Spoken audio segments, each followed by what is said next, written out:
दोस्तों, हमारी सीरीज चल रही है केनेथ एंडरसन की बुक द टाइगर रोर्स। इसमें हमारी अगली कहानी है the lame horror of Pedda Cheruvu.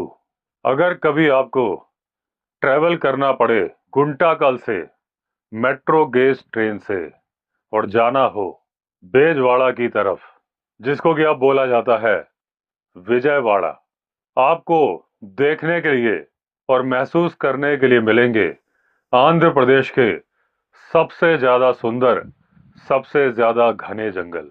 जब आप आगे बढ़ते हो द्रोणाचलम जंक्शन से, अब जो रेलवे ट्रैक है उसके दोनों तरफ वो एंटीलोप जो कि सदर्न इंडिया यानी कि साउथ इंडिया में मिलते नहीं हैं, यहां मिल जाएंगे, जो कि नॉर्थ इंडिया में कॉमन है।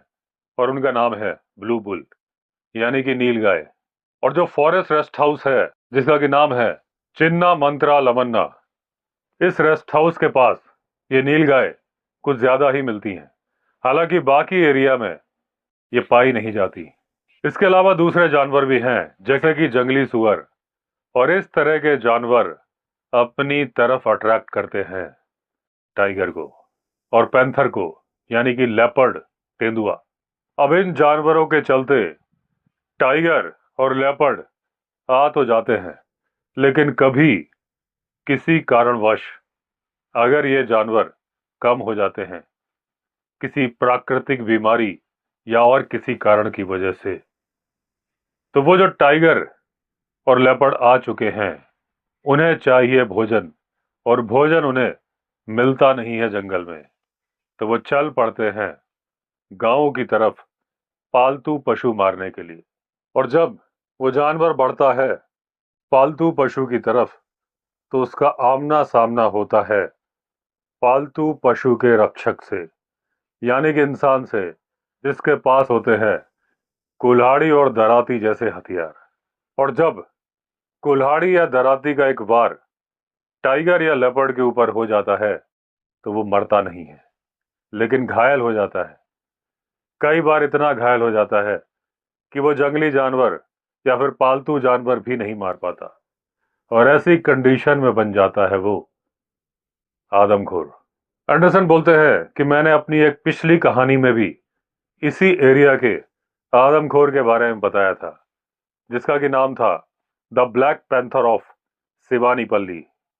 ऐसे ही एक दूसरे आदमखोर की कहानी है, बहुत ज्यादा दूर नहीं, केवल शिवानीपल्ली से उत्तर दिशा की तरफ। अब इस घटना स्थल पर पहुंचने के लिए आपको दिगुआ मेट्टा पर नहीं उतरना होता। 40 मील की दूरी और तय करनी होती है और पहुंचना होता है मरकापुर रोड। यहां पर आप ट्रेन से उतर जाइए, यात्रा अभी खत्म नहीं हुई है, अभी भी आपको 40 मील की दूरी पर जाना है, लेकिन बाई रोड। यहां पर रोड एक बहुत ही खूबसूरत लोकेशन पर पहुंच जाती है। बहुत ज्यादा लोग इसके बारे में जानते नहीं हैं, और इस जगह का नाम है श्रीसेलम।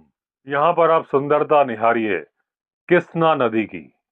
अब ब्रिटिश रूल खत्म हो चुका है, निजाम का शासन भी खत्म हो चुका है, और ये पूरे इलाके आ चुके हैं आंध्र प्रदेश के अंदर। श्रीसेलम जो अपने मंदिरों के लिए फेमस है, अब अपने बड़े बड़े इरिगेशन के प्रोजेक्ट्स के लिए भी फेमस हो रहा है। पुराने टाइम पे जब जंगलों को डिस्टर्ब नहीं किया गया था, मरकापुर रोड से कृष्णा नदी के बीच का इलाका, जो करीब 20 मील का इलाका था, इतना सुंदर, इतना घना जंगल था, इतने सारे जंगली जानवर रहते थे कि टाइगर की पसंदीदा आरामगाह था। घना जंगल था, लेकिन इतना घना भी नहीं था कि उसके बीच में ग्रासलैंड ना हो। बहुत ज्यादा कांटों वाली झाड़ियां भी नहीं थी। टाइगर को ऐसे ही जंगल पसंद होते हैं।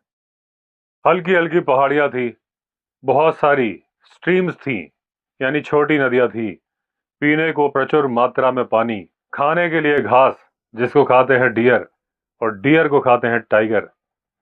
दूसरी बात, टाइगर किसी के बाप से नहीं डरता, लेकिन डरता है मक्खियों से, जोंक से, जिनसे वो छुटकारा नहीं पा पाता। लेकिन इस इलाके में ना जोंक थी ना मक्खियां। जोंक तो बिल्कुल भी नहीं थी, और जो कीड़े मक्खियां थीं बरसात के मौसम में आते थे फिर गायब हो जाते थे। तो इस इलाके में टाइगर और लेपर्ड बहुत थे, और टाइगर तो बहुत ज्यादा थे। खाने के लिए नीलगाय मिल जाती थी, दूसरे जानवर मिल जाते थे, और इस इलाके में शिकारी भी बहुत ज्यादा विजिट नहीं करते थे। बड़े जानवर जिनसे कभी कभी टाइगर घबराता है, जंगली हाथी और गौर यानी कि इंडियन बाइसन, वह इस जंगल में नहीं थे। नीलगाय बहुत ज्यादा थी, लेकिन उनके शिकार पर प्रतिबंध था। तो कुछ भी कहो, शिकारियों के लिए ये जगह पसंदीदा नहीं थी, और यही वजह थी कि यहाँ पर पनप रहा था टाइगर। बहुत ज्यादा मोटरेबल रोड नहीं थी, और ये वजह थी कि अगर किसी को आना हो तो या तो वो पैदल चले और या फिर चले बैलगाड़ी से। इसलिए बहुत ज्यादा लोग आते नहीं थे। लेकिन केनेथ एंडरसन बोलते हैं ये जगह मुझे बहुत पसंद आई। वो गांव पेड्डा चेरुवु मरकापुर से श्री सेलम की तरफ पश्चिम दिशा की तरफ था। अगर आप बैलगाड़ी से जाओ तो आपको 18 मील की यात्रा करनी पड़ेगी, और पूरी संभावना है कि उन 18 मील के दौरान आपको एक भी इंसान नहीं मिलेगा। पेड्डा चेरुवु एक छोटा सा गांव था, और इसके दक्षिण दिशा की तरफ थी बहुत ही सुंदर झील। और बैलगाड़ी से जब आप जाते हैं तो इस झील के किनारे से ही निकलना होता था।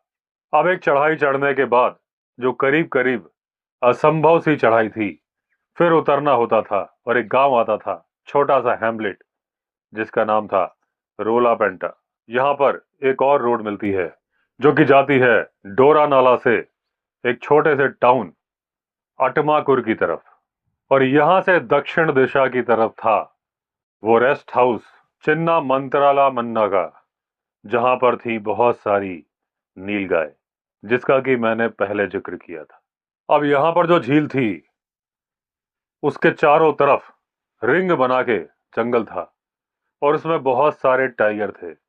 और इन टाइगरों ने यहाँ रहने वाले पैंथर्स यानी तेंदुओं को या तो मार दिया था या खा लिया था। नवंबर से जनवरी के बीच में यहाँ जब देखो तब आप टाइगर्स की मेटिंग कॉल को सुन सकते हैं, जो कि अपने मेट को बुला रही होती है। कभी कभी दो टाइगरों के बीच होने वाली लड़ाई और उसकी गर्जना जब दो टाइगर दहाड़ते हैं, जिससे पूरा जंगल गूंज जाता है, वो भी आप सुन सकते हैं।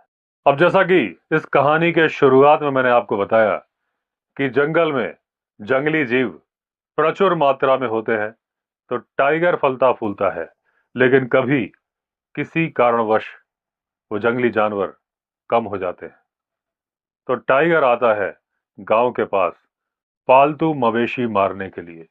जब जब कोई टाइगर या पैंथर मैन ईटर बनता है, उसके पीछे कभी ना कभी किसी इंसान ने उसे ऐसी चोट दे दी होती है कि वो शिकार कर नहीं पाता, मजबूरी में बन जाता है आदमखोर यानी कि नरभक्षी।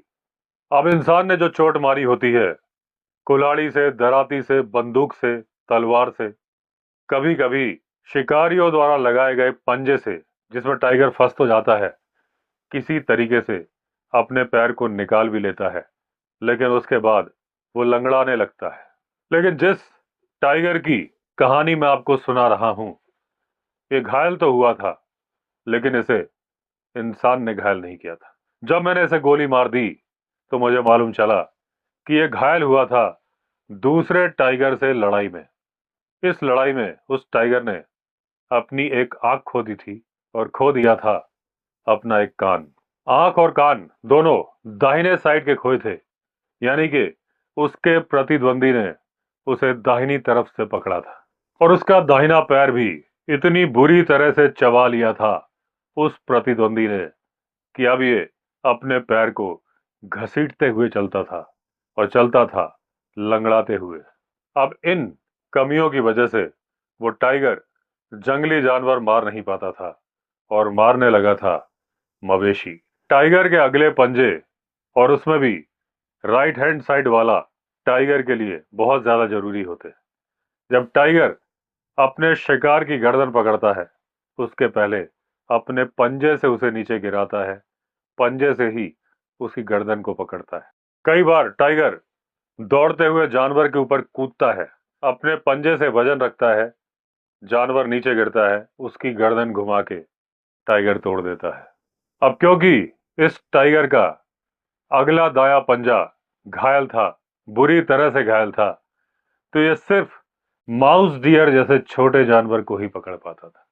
तो ये बहुत दिन तक भूखा प्यासा पड़ा रहा, और जब इसके घाव थोड़ा ठीक हुए तो उसने हर आते जाते इंसान को मारना शुरू कर दिया, खाना शुरू कर दिया, क्योंकि उसे मालूम चल गया था कि उसके अंदर कितनी भी कमियां हो, इंसान बहुत ही कमजोर है, न तेज भाग पाता है, न उसके पास सींग है, न उसके पास बड़े नाखून है, ना ही दांत है। एक बार पकड़ लिया तो फिर शिकार भाग नहीं सकता। अब पेड्डा चेरुवू गांव के लोगों ने केनेथ एंडरसन को बताया कि एक बार उन्होंने सुनी थी टाइग्रेस की मॉर्निंग साउंड, यानी उसकी कराहने वाली आवाज और दहाड़ जो अपने मेट के लिए निकाल रही थी। और हमारी कहानी इसके बाद ही शुरू होती है। अब यह क्रिसमस के थोड़ा पहले की बात थी। टाइगर का मेटिंग सीजन चल रहा था और इस टाइग्रेस से मिलन के लिए दो टाइगर लड़ रहे थे। सूरज ढलने पर यह लड़ाई चालू हुई थी, आधी रात तक चली थी। दोनों टाइगर बुरी तरह से घायल हो गए थे, और उनमें से एक पानी पीने के लिए आया था झील के किनारे। नदी के किनारे के गड्ढों में टाइगर का खून ही खून था, उसके पंजों के निशान भी थे। और दूसरा टाइगर रेतीले रास्ते से गया था, उस रेत पर भी खून के धब्बे थे, 3 पैरों के निशान थे, एक पैर घसीटने के निशान थे। अब समय बीतने लगा और गांव से कभी कुत्ता गायब हो जाता था, किसी की बकरी, किसी की भेड़, किसी की गाय। वहां पर पग मार्क मिलते थे लिंपिंग टाइगर के। कॉमन बोलचाल में इसको लोग लंगड़ा टाइगर बोलते थे। अब गांव के बड़े बूढ़े चर्चा करते थे, कुछ ने तो इसको देखा भी था, और भेड़ बकरियों की उतनी ज्यादा चिंता नहीं थी, और वो जानते थे कि एक आदमखोर तैयार हो रहा था। अब बड़ी जल्दी ही पहला इंसानी शिकार कर लिया उस टाइगर ने। अब बड़े बूढ़ों ने बोलना शुरू किया, हमें तो पहले ही मालूम था। अब ये बैलगाड़ी का गाड़ीवान था जो अपनी गाड़ी में बांस लाद कर आ रहा था जंगल से। अब जैसा कि मैंने पहले बताया कि जंगल के पास में थी झील। गाड़ीवान अपने बैलों को पानी पिला रहा था, लेकिन बैलों को उसने गाड़ी से बाहर नहीं निकाला था, क्योंकि बैलगाड़ी बहुत भारी थी और यह उसके लिए अकेले बड़ा मुश्किल होता कि वो बैलों को गाड़ी में वापस जोत पाता। शायद उसने अपने बैलों को पानी पिला दिया था और उसके बाद वो खुद गया था पानी पीने, और यही वो वक्त था जब लंगड़े टाइगर ने उसको उठा लिया था। टाइगर को देख के बैलों ने बेतहाशा भागना शुरू कर दिया, और उनके पीछे भरी हुई गाड़ी थी। वो सड़क पर नहीं भाग रहे थे, उन्होंने सड़क को छोड़ के नीचे को भागना शुरू कर दिया। ढाल में बैलगाड़ी पलट गई और उसके वजन से उल्टा हो गया। अब बैलगाड़ी बैलों को खींच रही थी और वो घिसटते चले जा रहे थे। एक बैल की जांग की हड्डी टूट गई थी, उसकी खाल को चीर के उसके पेट में घुस गई थी और बैलगाड़ी उसके ऊपर आ गई थी।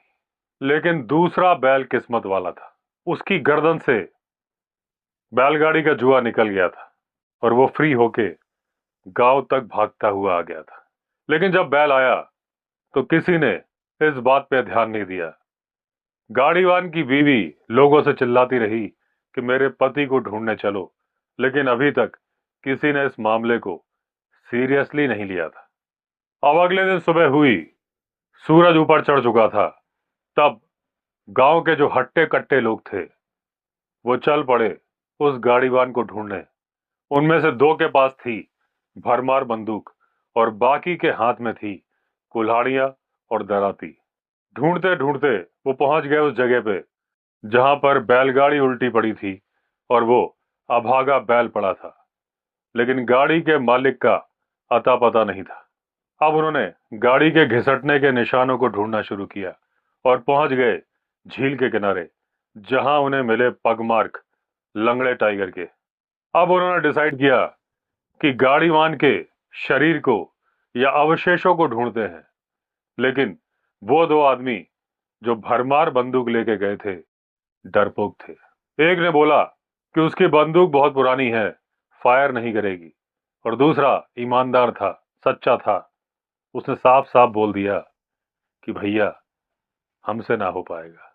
और उसका नतीजा ये हुआ कि पूरी की पूरी सर्च पार्टी गांव वापस आ गई और उस गाड़ीवान के अवशेषों को कभी भी ढूंढा नहीं जा सका। दूसरा शिकार हुई एक औरत जो कि गांव के नजदीक ही कुएं पर अपने बर्तन धोने गई थी। इस कुएं के पास में कोई जंगल भी नहीं था, केवल कुछ पीपल के पेड़ थे और उसके आसपास नारियल के पेड़। उसके थोड़ा साइड में एक वेस्टलैंड थी, कुछ कूड़ा करकट था और थी कुछ झाड़ियां। ये कुआं 100 साल पुराना था। कभी भी इतिहास नहीं था कि इस कुएं के पास टाइगर आया हो, क्योंकि जंगल यहां से आधा मील की दूरी पर था।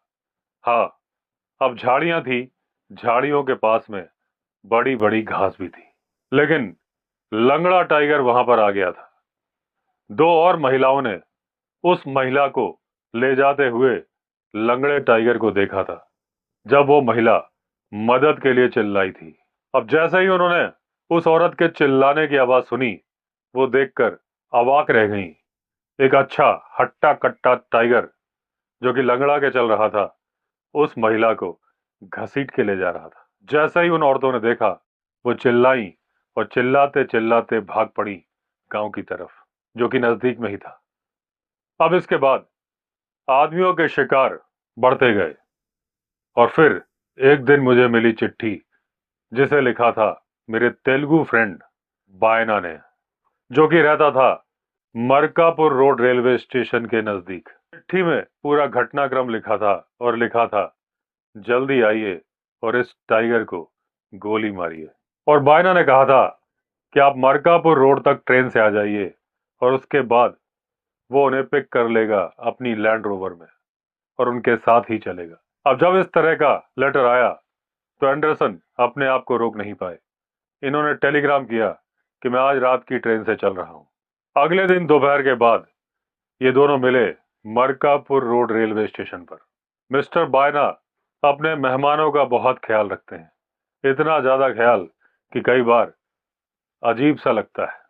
मुझे उनके घर ले जाया गया और जहां पर गर्म पानी से नहाने का साजो सामान तैयार था 2 घंटे से। एक बहुत बड़ा बर्तन चिकन पुलाव का लाकर रख दिया गया और करीब करीब मुझे ऑर्डर दिया गया कि इसे फिनिश करिए। और मुझे मालूम था कि अगर मैंने इसे पूरा नहीं खाया तो बायना को बुरा लग जाएगा, क्योंकि बायना बहुत ही सेंसिटिव था अपनी खातिरदारी के मामले में। अब जब खाना पूरा हो गया तो मुझे ले जाया गया बायना के गैराज की तरफ, जहां पर खड़ी थी लैंड रोवर। उसमें इतना ज्यादा सामान लगा था कि उसने इस गाड़ी को बहुत ज्यादा अनकंफर्टेबल बना दिया था केनेथ एंडरसन की निगाहों में।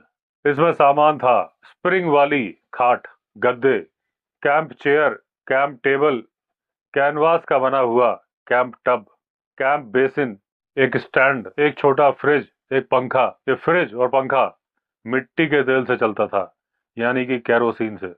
खाने की बात करें, बड़े बड़े बोरे या थैले थे खाने से भरे हुए। ऐसा लग रहा था कि बायना ने पूरे 1 महीने का इंतजाम किया हुआ है। 4 प्राइमस स्टोव भी थे, एक डबल रेंज कुकर था, बहुत सारे बर्तन और पानी स्टोर करने के बर्तन थे। अब सवाल ये उठता था कि इस सामान के बाद बायना जी कहाँ बैठेंगे और मैं कहाँ बैठूंगा। अब बायना ने पूछा कि आज रात आप मेरे घर पर रुक जाइए और कल सुबह चलिएगा। लेकिन एंडरसन ने कहा, गर्मा गर्म पानी से नहा के, इतना सारा चिकन पुलाव खा के मैं पूरी तरह से फ्रेश हूं, ताकत से भरपूर हूं। क्या हम अभी रवाना हो सकते हैं? उसका जवाब बायना ने हाँ में दिया और वो लैंड रोवर, जो कि अमेरिका की कैरी वैगन की तरह लग रही थी, चल पड़ी श्री सेलम की तरफ। तो दोस्तों, इस एपिसोड में इतना ही। बाकी की कहानी कंटिन्यू करेंगे अगले एपिसोड में। अगर आपने चैनल सब्सक्राइब नहीं किया है तो चैनल सब्सक्राइब कर दीजिए। चलिए फिर मिलते हैं, तब तक के लिए all the best. Vande Mataram.